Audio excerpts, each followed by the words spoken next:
जरा सोचिए, आपने इलेक्ट्रॉनिक गाड़ी खरीदी, सोचा कि अब पर्यावरण भी बचेगा और सरकार से मोटी सब्सिडी भी मिलेगी, लेकिन महीने बीत गए और बैंक अकाउंट में 1 रुपया भी नहीं आया। अब सवाल उठता है कि आखिर गया कहां ये 48 करोड़ रुपए का सब्सिडी फंड? क्या ये सिर्फ सिस्टम की गलती है या इसके पीछे सियासी सुस्ती भी जिम्मेदार है? आज हम बात करेंगे उस सच्चाई की जो आपको शायद अब तक किसी ने भी नहीं बताई होगी।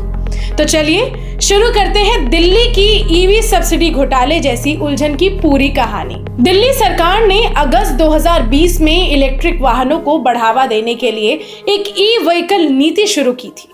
इस नीति के तहत इलेक्ट्रॉनिक वाहन खरीदने पर लोगों को सब्सिडी देने का वादा किया गया था, लेकिन अब मामला ये है कि वित्तीय वर्ष यानी 2024 और 25 में खरीदे गए ई वाहनों पर मिलने वाली लगभग 48 करोड़ रुपए की सब्सिडी अब तक जारी ही नहीं की गई है। इसका कारण पिछली आम आदमी पार्टी सरकार की लापरवाही को बताया जा रहा है। परिवहन विभाग के अनुसार सब्सिडी जारी ना होने के पीछे 3 मुख्य कारण हैं। पहला, ईवी नीति की समय सीमा खत्म होती रही, लेकिन उसका समय पर विस्तार ही नहीं किया गया।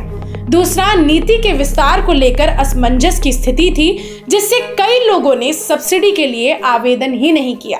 तीसरा ये था कि कई आवेदकों के दस्तावेज अधूरे थे, विशेष रूप से बैंक खाता आधार से लिंक नहीं था और मोबाइल नंबर अपडेटेड नहीं था, जिससे सब्सिडी फंस गई। इस देरी का असर सिर्फ लोगों की जेब पर ही नहीं पड़ा, बल्कि इससे दिल्ली में ई वाहनों के पंजीकरण में भी करीब 2% की गिरावट आ गई।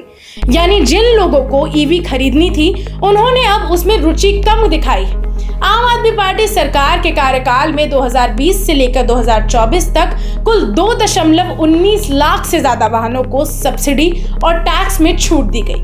वर्ष 2020 में सबसे ज्यादा यानी 93.28 करोड़ की सब्सिडी जारी की गई और 2021-22 से 2023-24 तक कुल 180.36 करोड़ की सब्सिडी दी जा चुकी है।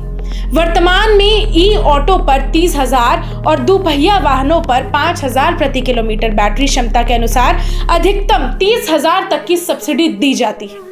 अब जब दिल्ली में भाजपा सरकार आ चुकी है, तो लोग उम्मीद कर रहे हैं कि उन्हें पिछली सरकार के दौरान खरीदे गए वाहनों पर भी सब्सिडी मिल जाएगी, लेकिन अभी तक इस पर कोई औपचारिक घोषणा नहीं की गई। लोगों की मांग है कि नई सरकार पुराने सब्सिडी आवेदनों पर फैसला ले और जो लोग इलेक्ट्रिक वाहन खरीद चुके हैं उन्हें उनका हक मिलना चाहिए।